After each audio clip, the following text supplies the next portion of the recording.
વડાલી નિવૃત્ત સૈનિક સેવા ટ્રસ્ટ દ્વારા આજે વડાલી સ્થિત આર્ટ્સ કોલેજ ખાતે પોલીસ ભરતીની તૈયારી કરી રહેલા ઉમેદવારો માટે વિશેષ માર્ગદર્શન સત્રનું આયોજન કરવામાં આવ્યું હતું। આ કાર્યક્રમનો મુખ્ય હેતુ યુવાનોને પોલીસ દળમાં જોડાવા માટે યોગ્ય દિશા અને પ્રેરણા પૂરી પાડવાનો હતો। આ માર્ગદર્શન સત્રમાં વડાલી પોલીસ સ્ટેશનના પીઆઈ ડીઆર પઢેરિયા ખાસ ઉપસ્થિત રહ્યા હતા। તેમણે ઉમેદવારોને પોલીસ ભરતી પ્રક્રિયા, શારીરિક કસોટીની તૈયારી, લેખિત પરીક્ષાની પદ્ધતિ તેમજ શિસ્ત અને માનસિક દ્રઢતા અંગે વિસ્તૃત અને ઉપયોગી માર્ગદર્શન પૂરું પાડ્યું હતું।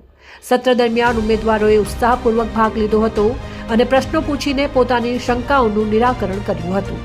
આ માર્ગદર્શનથી ઉમેદવારોમાં આત્મવિશ્વાસમાં નોંધપાત્ર વધારો થયો હોવાનું જણાયું હતું। ઉપસ્થિતોએ નિવૃત્ત સૈનિક સેવા ટ્રસ્ટના પ્રયાસની પ્રશંસા કરી હતી, જે યુવાનોને સશક્ત બનાવવામાં મદદરૂપ થાય છે।